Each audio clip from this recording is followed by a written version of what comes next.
یہ سوال بڑا دلچسپ ہے فزکس اور قرآن کو لے کر کے. آپ لوگوں نے فزکس میں ایک لا پڑھا ہوگا، second law of thermo dynamics کا. اس میں ایک انٹروپی کا بڑا مسئلہ آتا ہے، جس میں بتایا جاتا ہے کہ ہر چیز کے اندر بکھراؤ ہے.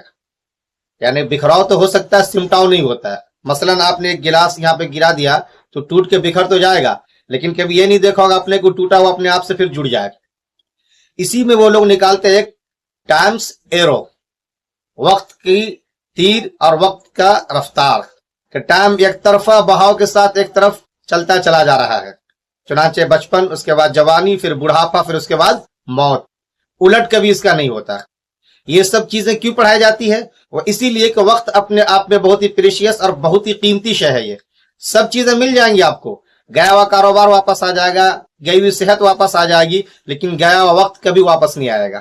اسی کی اہمیت بتانے کے لیے قرآن نے قسم کھا کے بتلایا وَالْعَصْرِ إِنَّ الْإِنسَانَ لَفِي خُسْرٍ إِلَّا الَّذِينَ آمَنُوا وَعَمِلُوا الصَّالِحَاتِ. بتاتا ہے زمانے کی قسم جو کھائی گئی، اس کی افضلیت اور اس کی حقیقت ہی بتانے کے لیے. ہم سب کو یہ زندگی گزار کر کے بہرحال آخرت کا سفر کر کے جانا ہے. وہاں کی تیاری کرنے کے لیے ہم سب کو بہت ہی کانشیس ہونا پڑے گا، بہت ہی اچھی طریقے سے اس کی تیاری کرنی پڑے گی، ورنہ ہم خسارے میں رہیں گے.